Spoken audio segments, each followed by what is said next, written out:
नवेम्बर मासरे संघ को देथिबा प्रतिश्रुति मुख्यमंत्री पालन कर, आम दाबी को पूरण कर प्रभृति दाबी रे अंगनवाड़ी लेडीज वर्कर्स एसोसिएशन समग्र राज्यर जिलापाल को दाबीपत्र देछि। एही परिप्रेक्षी रे जाजपुर जिलापाल कार्यालय घेरिले all Odisha Anganwadi ladies workers association रो कर्मी।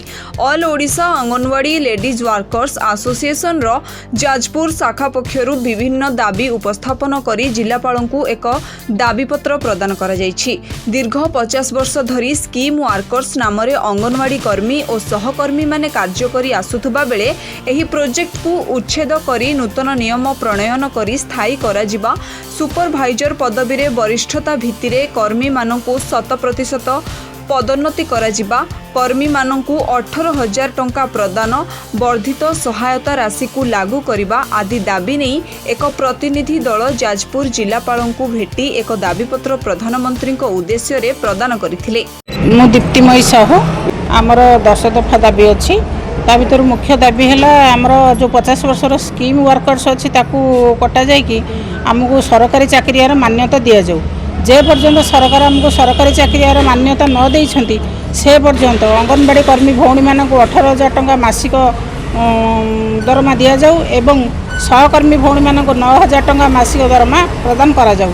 एथि सहित आमर जो एसएमपी रो मूल्य वृद्धि करा जाऊ।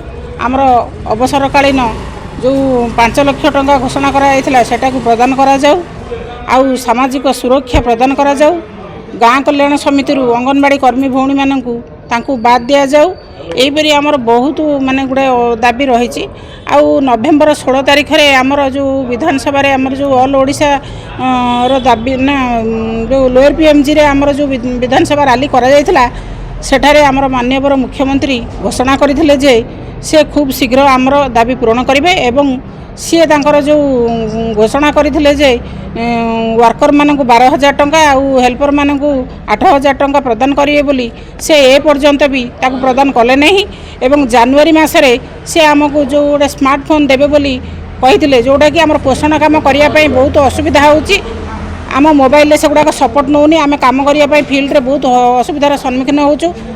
सरकार घोषणा कला परे मध्य नवेम्बर जाए डिसेम्बर जाए जनवरी फेब्रुआरी मार्च मास आज आसी 18 तारिख है पर्यंत सरकार कौन सी गोटे भी दाबी रखिले ना। केवल गोटे दाबी रखिंट कौन ना आमर जो टीएचआर बांटुलु गवर्नमेंट दौला 5 टंका से 7 टंका वृद्धि किंतु एसएमपी वृद्धि करना जोटा कि आम बहुत प्रोब्लेम फेस करूँ। तेणु सरकार को अनुरोध करुचु जे आमर ये दाबी गुड़िक भितर मिनिमम सरकारी कर्मचारी मान्यता नदेला पर्यंत 18,000 9,000 करूँ। अवसरकालीन आमर जो 5 लाख अच्छे सेटा को देवा सहित सामाजिक सुरक्षा प्रदान करूँ। जाजपुर अभिमन्यु मिश्र रिपोर्ट, ONA खबर।